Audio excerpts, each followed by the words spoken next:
Being able to field strip in AR is an essential skill to keep your rifle happy and have it run smoothly. Start by verifying that the rifle is empty.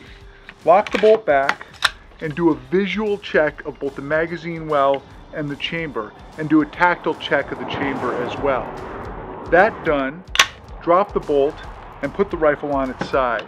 At this point, drift out the 2 retaining pins that hold the upper and lower receiver assemblies together, pull them out, and separate the 2 halves.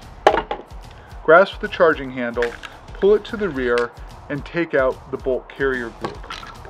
Disassembling the bolt carrier group is pretty simple. You can use the tip of a bullet to start by drifting out the retaining pin there. Take out that pin, place it somewhere where you know it's not going to get lost, and tap out the firing pin.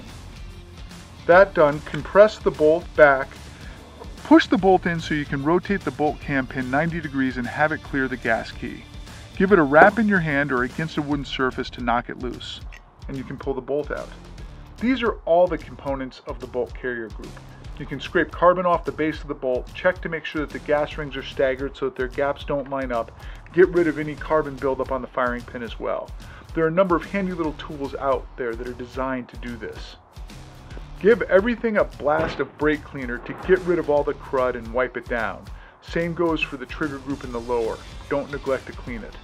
Lastly, lubricate the rifle. Put some oil on the body of the bolt so that it can slide easily in the bolt carrier. And put a little bit of oil on the rails of the bolt carrier where it makes contact with the upper. Don't put oil in your trigger, and be careful to avoid getting oil in the mag well where it can get into your magazine, which can cause malfunctions. When putting the bolt carrier group back together, you do everything in the exact opposite order. Start by placing the bolt into the bolt carrier body. Make sure that the extractor is on the port side, the side with the hollowed out portion of the bolt carrier group, so that the rifle functions correctly. You'll see that that lines up the hole for the bolt carrier key to slip into. Reinsert it in there, turn it 90 degrees to lock it in place, and extend the bolt. At this point you can put the firing pin back in, and then reinsert the retaining pin here. Keeping the bolt extended, place the key back in the charging handle. Put them both in at the same time. They should go back flush. That means that the bolt is correctly seated in the chamber.